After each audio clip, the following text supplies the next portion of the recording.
ഞാൻ എന്ത് ചെയ്ത നിനക്കെന്തോ? നീ നിന്റെ പണി നിനക്ക് പോവാൻ നോക്ക്. എന്റെ ഇപ്പോഴത്തെ ജോലി നിന്നെ വാച്ച് ചെയ്യാന്നുള്ളതാ.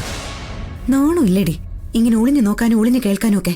ഇവിടെ നടക്കുന്ന ഓരോ കാര്യങ്ങളും അറിയുമ്പോ ഒളിഞ്ഞു നോക്കണമെന്ന് ആർക്കായാലും തോന്നിപ്പോവും. ഇപ്പൊ ഇവിടെ അടുക്കളയിൽ നടക്കുന്ന എന്താണെന്ന് അറിയോ നിനക്ക്? വേലക്കാരിയെ ജോലി ചെയ്യാൻ അനുവദിക്കാത്ത മുതലാളിച്ചി. അതാണ് പുതിയ സിറ്റുവേഷൻ. നിന്റെ പുന്നാര അമ്മായിയമ്മ ചെയ്യുന്ന പണിയ നിർമ്മലയോട് എന്തൊക്കെയോ പറഞ്ഞ് ദേഷ്യപ്പെടുന്നു. എന്തായാലും ജോലി ചെയ്യാൻ സമ്മതിക്കാതെ പിടിച്ചു മാറ്റി നിർത്തിയിട്ട് നിന്റെ അമ്മായിയമ്മതെ കുക്കിങ്ങും തുടങ്ങിയിട്ടുണ്ട്. എന്തിനു? ഇത് പറഞ്ഞപ്പോ നിന്റെ മുഖത്തും ഉണ്ടല്ലോ ഒരു പരിങ്ങല്.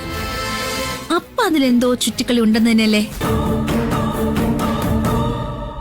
എന്റെ മോളെ, ഒരു കാര്യത്തില് എനിക്ക് നല്ല സംശയമുണ്ട്. ആ നിർമ്മല വെറും വേലക്കാരിയാണെന്നൊന്നും എനിക്ക് തോന്നുന്നില്ല. ഓ